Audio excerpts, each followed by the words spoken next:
Hey, everybody. Today we have for you podcast number 108. Today's podcast is titled The Trap That You Never Realized Was Holding You.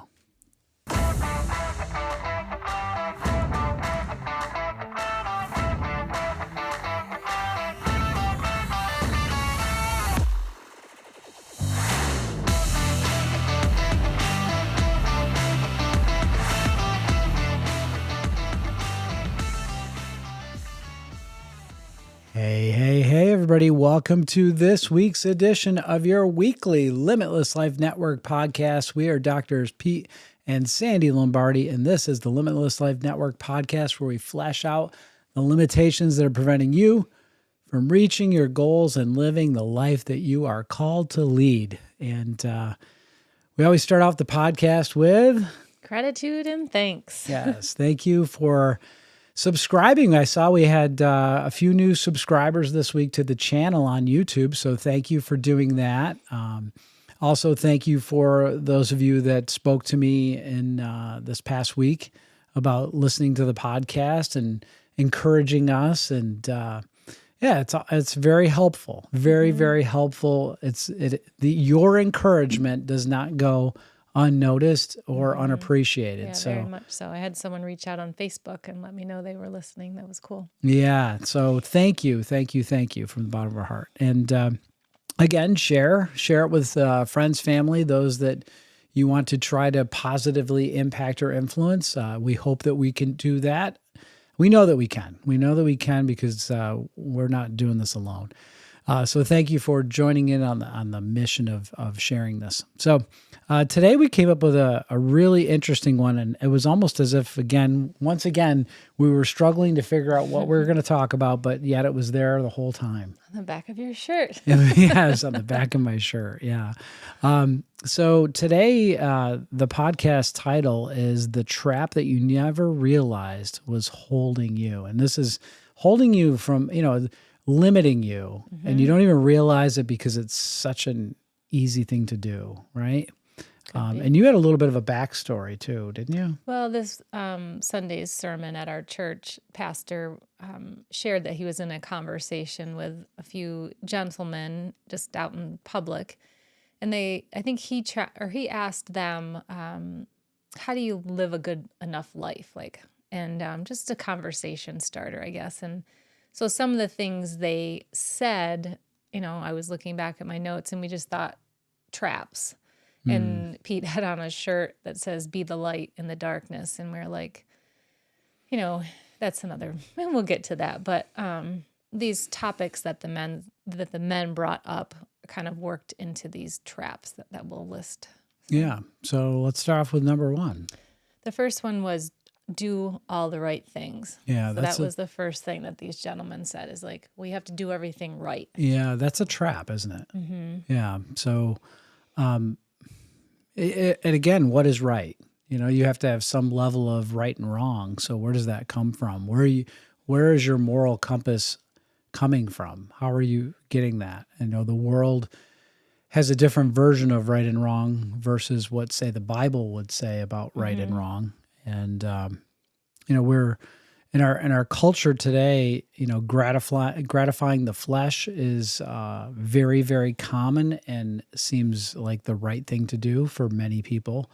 A lot of times, doing the right thing, people do very good things, but the big feature here is what's the motive behind it. Mm-hmm. So what's the driving force? Is it because you're trying to be right in the eyes of your community? Are you doing it for your own accolades and acknowledgement? I know that's a real struggle for people. Some people's ego really needs to be recognized, to be acknowledged for something that they've done right. I know that that's been something for me. I always wanted to be praised for doing something right because it feels good. Mm-hmm. And there's part of there's nothing wrong with it, but if that's your motive, that's where we need to check ourselves. Mm-hmm. Well, and you made me think back. I think as a child, I looked for approval from my parents, and that was harder, I think, seeking approval from my dad. Just wasn't as plugged into our daily lives as my mom was.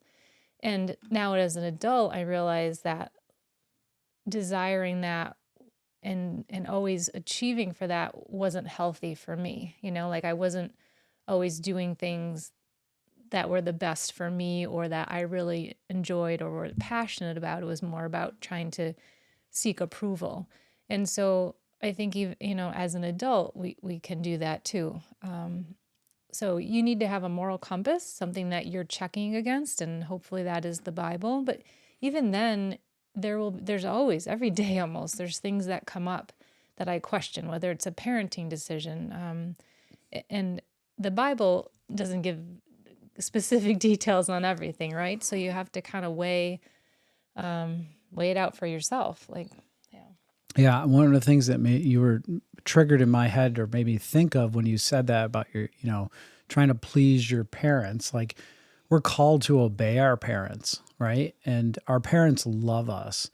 And we're also called to love Jesus. And he said that if you love me, you'll obey me. Mm-hmm. And it just makes so much sense when you think about that, because you want your parents' love and affection, and that's why you're trying to please them. Right, and that was the case for me. Yeah, and there's nothing wrong with that. But at the same time, we don't have perfect parents, but we do have a perfect Creator, and that's a big difference. Because His love is so different than our parents' love. Or maybe lack thereof sometimes. People are human, and we don't always know how to show our love and affection in a healthy way. Right. Yeah.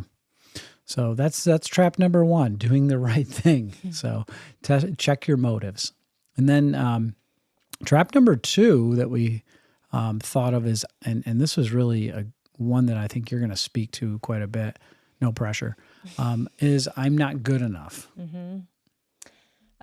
I've definitely ran this one through my head lots of times in my life, and perhaps many of you can as well, whether it not good enough in terms of accomplishment, intelligence, education, appearance, speaking ability. Mm-hmm. Could be anything that you had this limitation. So that's a trap that we fall into, and we limit ourselves when we listen to that. So when Pastor was talking about this in terms of his conversation, he said, new believers want to quickly throw on this new hoodie of I'm now a believer, I'm going to follow Jesus, and they want to throw on the new hoodie, but they're putting it on over all the old stuff, and that it's a process we need to go through, and it'll be a process for our whole lives, becoming more like Jesus. So, but ridding ourselves of the old man, the old ways, the old habits, the old way of thinking, and embracing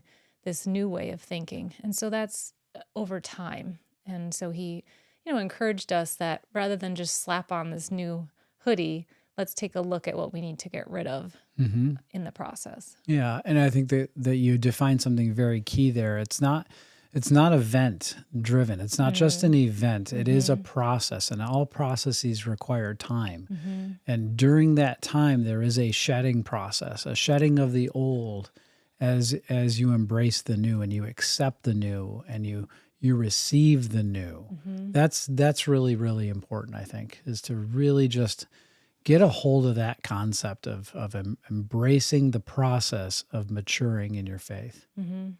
Maturing even as a person, I'm kind of laughing at myself in my head. I have for most of my life been embarrassed by my childlike voice. People would call and be like, "Can I speak to your mother?" I'm like, "I'm 25 years old. I guess that's me." And here I am doing a podcast, which I still question myself, but it's a matter of embracing who you are and just accepting it and excelling with it, right? Yes. So. All right. So that brings us to number 3. I need more education, or I need more knowledge. We've spoken about this in different realms before, or different angles, about feeling like we just don't know enough to speak out about something or to share about something. Like we need to have, almost like we need to be verified and certified with a degree in order to say something, to share some information, even if it was a piece of advice. I don't know Not if I'm really qualified enough. qualified Yeah. to speak to you about this pending problem that you have. Yeah. So who is qualified? Who is qualified and has all the right answers? Nobody really has all the right answers. And I've heard some pretty lousy answers from certified experts too. Yeah. Yeah. Well, and even I think our unqualified input on a topic, it may not speak to this specific topic, right? But Hmm. it has a general application that will lend tremendously to it, like a bigger perspective on life, I think can add a lot when you're Hmm. contributing. But this one we also wanted to touch on, like more knowledge can at times make you think you're this expert and you just like aren't listening to anybody else's opinion or Hmm. input. You think you know it all. And if we think we know it all, then where are we going from there? Yeah. When you think you have arrived, that's when you really stop learning. And learning it is a lifelong process. As soon as you limit yourself by feeling like you have mastered something completely, you're going to start going backwards, and you'll become less and less influential, less and less effective, Mm-hmm. and you'll be frustrated Yeah. because you'll think everybody's not smart enough. You'll think that they just don't understand what you understand. Mm-hmm. And the reality is you've probably stopped relating to people because you've stopped learning. Yeah. Yeah. And it can lead to really overconfidence. And with overconfidence, you can become blindsided because you're no longer in that creative mindset. You're no longer in that learning mindset. So, one of the things that Pastor said is that, you know, you can know the word and not know him, meaning that you can know God's word, but not know God, not have a relationship with God. And Where he was kind of, I think, going with that is like you can be super theological and know the Bible, know the historical, mhm, and overwhelm people mhm, perhaps with your knowledge. But yet, do you not know God well enough to know his grace and his forgiveness and his empathy? Like, mhm, how would he be sharing all of this knowledge that he has, right? mhm, It's not this greater than thou. I'm too intelligent to speak to someone of your level. It would be mhm. no, he would speak at their level and share in a way that would be impactful for them. So that's like knowing the word, but not knowing the true character of God. Yeah. Mm-hmm. Um, and he also mentioned something about knowledge alone will cause pride to rise up, Mm-hmm. which when that happens, when we become prideful, then we become arrogant. That's when we start digging our heels in and we are no longer leading anymore. We are literally, this is a mouthful, pushing people away. You Mm. know, we're becoming repellent at that point. And rather than introducing him, like Mm-hmm. introducing people to his grace, like you were Mm-hmm. saying. Even the devil himself knows God's word. Right. So it can be used in a bad way too. So, you know, always check the motive. Mm-hmm. Again, that kind of speaks to that topic as well. That brings us to point number 4. Four. I need more wealth. Yeah, this is I think a lot of people in our culture today, I don't know if maybe it's more common in men to feel like they need to be making more money as providers. But the goals of wealth can become misconstrued and can be, again, for the wrong motives. Um, More wealth doesn't mean more happiness. It's not a guarantee whatsoever. More wealth doesn't mean less problems. Oftentimes, you have more problems associated with more wealth, but more wealth can mean more help. In other words, the more wealth somebody has, the more ability you can help others in that process of serving God. Mm-hmm. And I think that's a healthier, I believe that that's really more of what God is calling us to do is to bless other people, not just to become selfish and to say this is all mine, mine, mine, and just trying to accumulate stuff, because it's really none of it's ours. You don't get to keep it. You may get to borrow it for a period of time, but eventually you leave with nothing. So I think that's a really important thing to get a hold of, is that it's not money itself is not the root of all evil, but it's the love of money that becomes the root of all evil. I think the trap there is looking at monetary wealth as being wealthy. And I challenge you to think of wealth in a different framework. So, Pastor shared, he looks at his family and his children and their spouses and his 18 grandchildren and the church family that's there, eagerly to hear from him the word every Sunday. And he says, I'm wealthy because of all of that. I'm not wealthy because of the monetary amount I have in the bank. So, and so if you're struggling in finances, and even if you're not, look around to where you are wealthy. You are wealthy, I'm sure, in things that you maybe not even seeing or giving acknowledgement to. 100%. I love that. Love that. Love that. And that brings us to point number 5. Oh no, the sky is falling. Yeah, it's the Chicken Little phrase. The sky is falling. This was really at my heart, because there's been a lot of things that haven't been going right in the world, at least so it seems. There's many examples that anybody, and maybe you do this quite often, you can cite and repeat and share about how bad things are and that they're only getting worse. And this is the sign of the end times. I mean, how many times have you heard that? And we're not saying that it's not. We're just saying that, yeah, it's pretty easy to talk about that stuff because it's prevalent, and it is in the forefront of the news. It's in the forefront of what sells. But I challenge you this: what examples can you cite and share of the goodness of God? Because that's worth sharing to me. How God has blessed you beyond measure.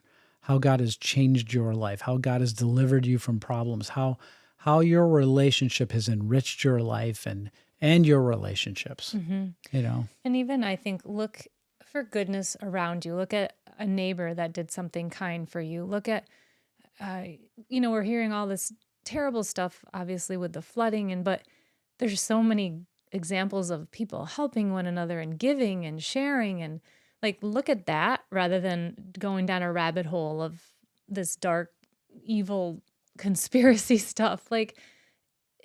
Is it possible some of that's going on? Absolutely.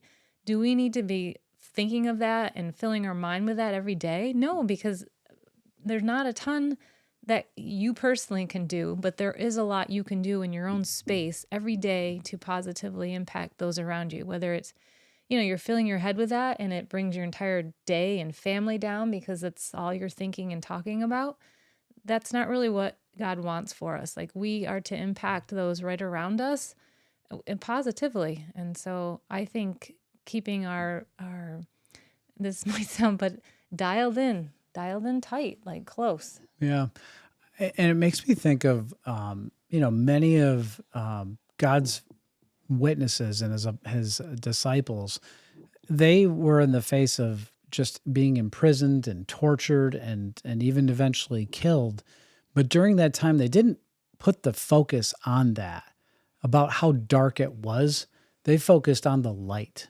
They focused on what they were so grateful for, what they were so blessed with, and the message of what they wanted to share, which was so much more uplifting than the dire circumstances that they were facing. Yep. And we will be facing those things in our lifetime. At some point, we will all face a dire circumstance. But in the midst of that, can you be the light? Can you be the one that is the beacon of hope that can lift others who can't believe that you can be so positive and so full of joy and happiness and grace in the middle of tragedy or a dark time? So good. Yeah. That is exactly what I want to try to get through to everybody today, because and this week is to really just don't let the news drag you under. Don't let the doom and gloom penetrate this light, because it really can't. But you have to be the light. You have to embrace it and become that. Awesome. Anything you want to add? No. All right. Well, that is a wrap for this week's edition of your weekly Limitless Life Network podcast. Be sure to tune in each and every week so you can stay connected, be inspired, and keep moving toward your best life by stripping away your limitations. We will see you back next week. Have a great week being in the light.